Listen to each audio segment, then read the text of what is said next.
So I've been to Paris about 6 times. I've done the picnics, I walked the Seine, I sat on the terraces, but this time I went on a Paris sex trip. Not the kind of sex trip you're thinking about, all right? And I'm about to take you with me. Now, this was my 3rd trip with the Sexual Health Alliance, which I will tell you more about in a second. I've already done Amsterdam and Prague with them, and I have a full video on both of those on here on YouTube if you want to check it out after this. And honestly, these trips are one of my favorite examples of what I like to call pleasure travel. Because I don't just want to see a place, I want to feel it. I want to understand how people connect, how they express intimacy, how culture shapes desire. And if you're someone who is curious about adding a little bit more spice into your travel life, but maybe, you're not quite to go like full ham on a swingers cruise or anything like that with your partner, this is such a fun, educational, approachable way to do it. But real quick, before we get into it, I need a small favor from you all. Because of the nature of the topics I cover, this channel could disappear overnight. Now, I've got backups. I'm on Facebook, Instagram, Patreon, whatever else, but that doesn't really matter if I can't find you. So there's a link in the description to a simple form. Just enter your email and you'll get one of those automated messages with all my links. I promise I won't spam you. It's just an emergency find me button and it takes 10 seconds and it will mean the world to me. All right, so what is the Sexual Health Alliance? If you are new to my channel, hello, my name is Ali, and I am a sex education student of SHA. Now, it is a global organization focused on sex education, relationships, and human connection through therapy, coaching, and education. But what they're also known for are these curated, cultural, immersive trips that they do around the world that they call the study abroad trips. Now, every year they pick locations around the world where sex, culture, and history intersect in really unique ways. And you don't have to be a therapist or a student to go. You just have to be curious about intimacy, relationships, and how other cultures approach pleasure. And what I love about these trips is the balance. So yes, you're doing all the classic touristy things like bike tours, food tours, museums, and so on. But layered into that are these more like intimate, more provocative experiences that you may not ever normally access on your own. And if you wait till the end of this video, I'm going to tell you how to get in touch with them and where they're going next. All right, let's go to Paris, shall we? The trip lasted 5 days and each day had a full itinerary of interesting activities, but also a little wiggle room so you could go out and explore on your own or with the wonderful people that you meet on the trip. Good morning, everybody. Today is day 1. Day 1, we kicked it off at the Musée Rodin. Now, I'm a little shy to admit this, but I've been to Paris 6 times and I've never stepped foot into a museum here. I know, I just get too caught up like chilling in the streets, on those like outdoor terraces, people watching, and by the time you know it, the day's already done. But SHA pushes me out of my bubble, and this tour was a deep dive into sensuality. So Rodin is famous for portraying bodies like mid-moment, focused on touch and movement and intimacy instead of like the idealized perfection of what a body should look like. And my favorite piece was the famous sculpture, you probably know it, called The Kiss. In person, it's really hot. When you walk into that room, it seems like you're interrupting what's about to go down between 2 people. And what makes it so sexy is that their lips aren't actually touching it. It's like that exact millisecond of the lean in. It's all about that sexy anticipation. And it reminded me that the most sensual part of intimacy is often what happens right before the act. And the museum also has this beautiful garden to walk through, and it's not that big. It's a smaller museum and it wasn't so crowded. So I would definitely go back just to wander the gardens and stare at the beautiful art. Now, after the museum, we had our welcome dinner and the energy was just so vibrant. It was just a room full of peers, sex nerds, each doing incredible niche things in the sexual wellness space. And there's nothing like a gorgeous French meal to realize that you have found your people. And then after dinner, all right, it was free time. If you know me by now, you know I'm always researching erotic activities to do in places that I travel. So I obviously came to Paris prepared, and I obviously found out about this thing called live erotic theater. And I'll be honest, okay, I was a little skeptical because I've been to like live sex shows before, like in Amsterdam, let's say, you know, in the like super touristy red light district where it's like a whole day thing and it's the same show that runs every hour. And it's kind of a mix of like comedy skits and burlesque and like funny, silly sex things. And then, yeah, like you see two people having sex at the end on a rotating bed, but it's so like impersonal. Everyone's sitting in a theater, like just watching, and you could just hear the dialogue between the two performers on stage whispering in their ears, like, oh man, I shouldn't have eaten that burrito for lunch and things like that. So I wasn't sure. I was like, oh, I hope it's not like this, but it was completely different. Okay, live erotic theater in Paris is like unlike anything I've ever seen before. It was intimate, immersive, it was art. It's kind of like a mix between theater and live strip teasing, audience immersion, but it was like so hot. So intimate, so erotic. You have performers in this small intimate space and it gets like very erotic, like the kind of stuff that they do. Plus the audience gets involved, like, wow. Anyways, I actually have a video on my Patreon where I go into like full detail about everything that we saw. It was such a cool experience and it was probably one of the highlights of my trip because it wasn't like so sexually explicit and crude. Don't get me wrong, it was very sexual, but it was so elegant and erotic. And you could tell the performers like wanted to be there. And it was a privilege for you to be sitting in that room and watching them perform for you. Because it was almost like they were performing for themselves and they were letting you watch them. Like it was just freaking great. So, okay, so if you're going to Paris, I highly recommend you Google like live erotic theater. Bon matin. Today is day 2. So rolling into day 2, there is always a bike tour. And honestly, I am obsessed with biking in Paris. Biking is not my preferred mode of transportation or my preferred physical activity. My boyfriend Gab is a huge biker. He loves it. But in Paris, oh my God, I love it. They have bike paths, semi-easy to get around. There is a lot of traffic. It still could be dangerous and does take a lot to navigate because of the way the city is mapped out. But man, it's fun to bike in Paris. It is the best way to see the city because you get to places so much faster than you would by tram or by taxi, and it's super cheap. There are e-bikes everywhere and it's just so beautiful to bike around the city. I mean, Paris is just beautiful. It's a beautiful walking city. I just highly recommend biking in Paris, and obviously a bike tour because you get to see all the great sights. You know, our guides were great. They told us some great stories about Napoleon's penis being chopped off and also about hidden phallic shaped symbols around the city. So we got to see some of those. It was a really, really great tour. Now, later that day, we had a lecture with Dr. Mavi Carlin on EMDR. So this was particularly interesting for the sex therapists. I am not a sex therapist, so I am not very knowledgeable when it comes to, you know, all the methods and treatments and interventions and such that are out there. But she was talking about EMDR, which is eye movement desensitization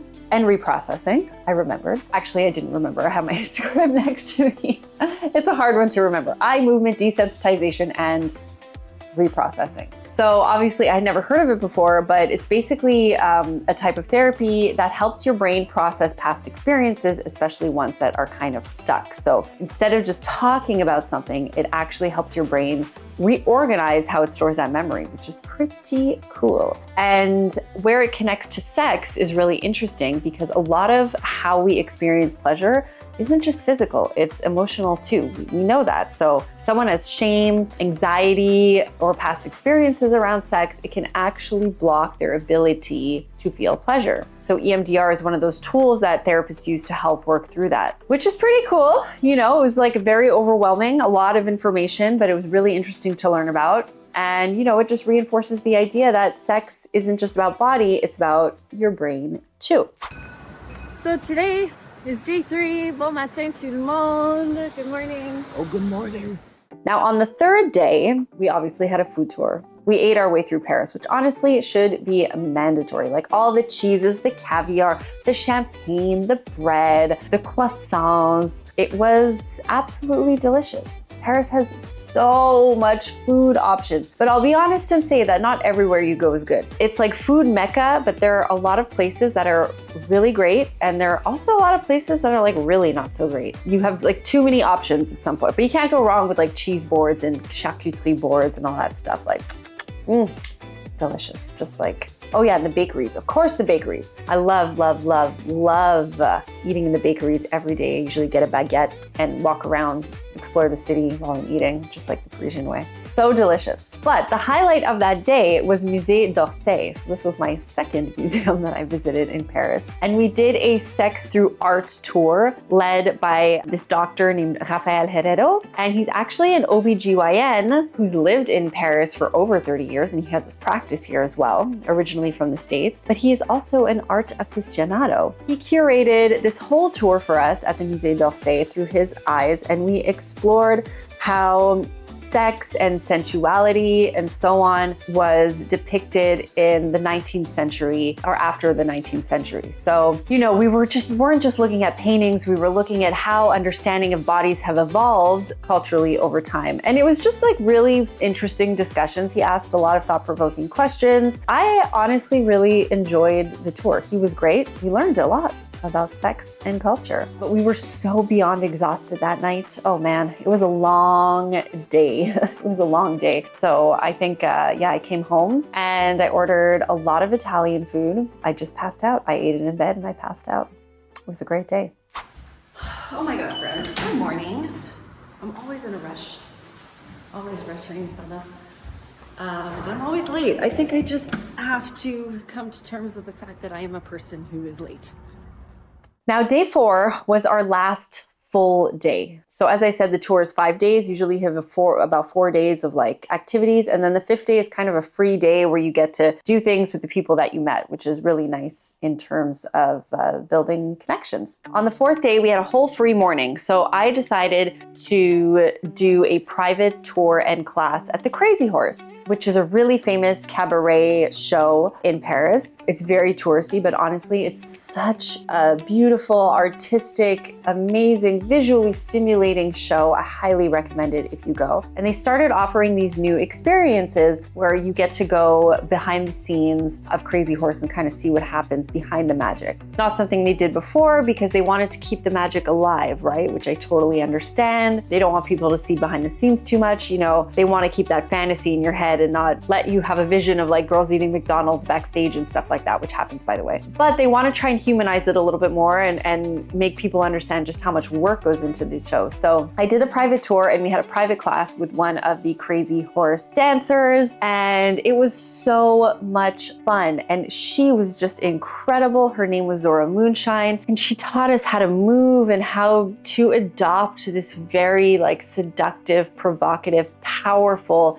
energy where you use your body, your gaze to just like get people to do what you want and to command a room. And it's so nice to see a woman in that type of space using her body, her sensuality, her eroticism to command a space. It's very powerful. I was watching her the whole time and I'm like, ugh, I want to be like her. Which brings me into the activity later on that we did in the afternoon, which was talking about French versus American sexuality. I was talking about like seductiveness and provocativeness and so on. And these are key traits in French culture. So Dr. Herrero, the one who gave us the art tour, led the discussion. It was just a really great moment to talk about cross-cultural differences in sexual attitudes. Well, all the people in the room were American, except for me, Canadian. I mean, obviously we come from North America and there's some similarities there, some not so much. We did talk about how the French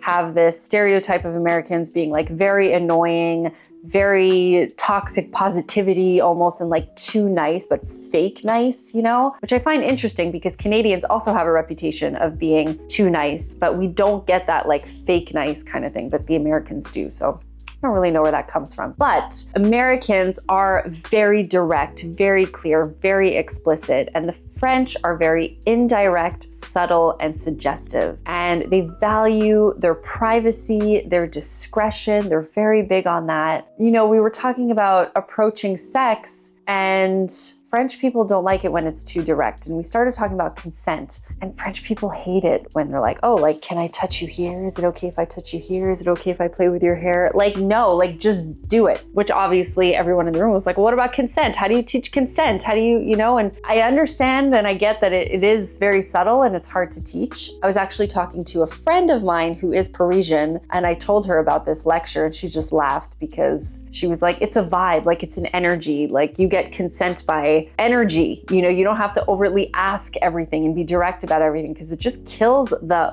vibe. So that is a really interesting difference between American and French when it comes to approaching sex and sexuality. And because the French are very sensual and passionate and sexual, but they're not explicit. They don't over sensationalize sex. It's very mysterious and subtle. And honestly, I find that kind of hot.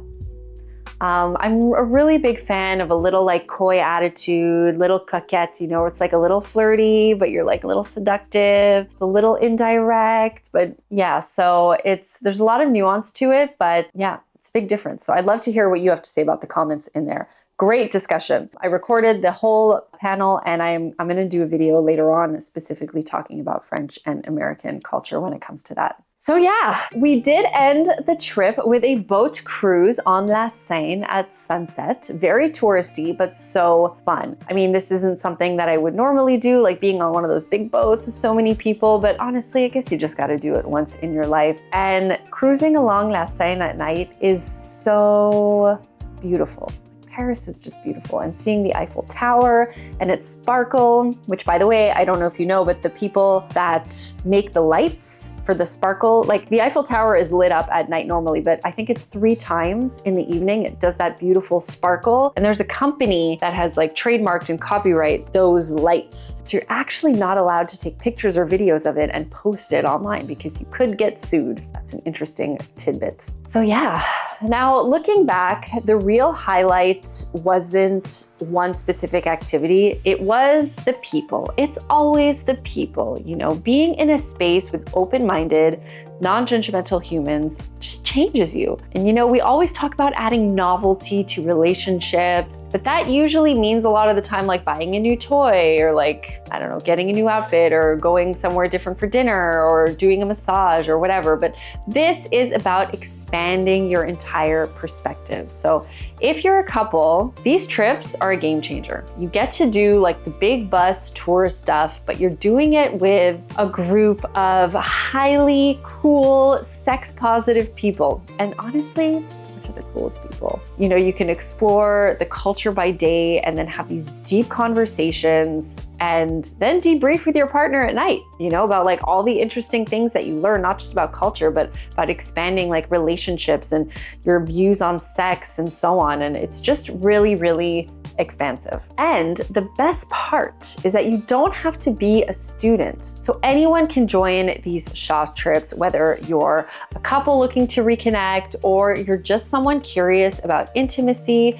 It's such a unique way to travel. You can give them a Google, the Sexual Health Alliance, and check out their socials. I know in the fall they are going to Berlin and Copenhagen. I believe they've been to Berlin before, and Copenhagen it will be the first time they are going. So I highly recommend you check it out. But I mean, look friends, I know it's cliche, but Paris is really one of my favorite cities in the world that I've traveled. I can spend weeks here at a time and I never get bored. There's always something to do and it's so romantic. It really is romantic, whether you're alone, whether you're with friends, whether you're with a partner. It's just so freaking romantic to walk around this city. I love it and I cannot wait to come back. So thank you so much for watching this video. If you want to see like the day-to-day vlogs in real time about the experience, you could check them out on my Patreon. I will put it in the link below. And also don't forget to sign up to that mailing list so that I can get in touch with you in case anything ever happens to me and the internet decides to erase me. Je vous aime. Bisous.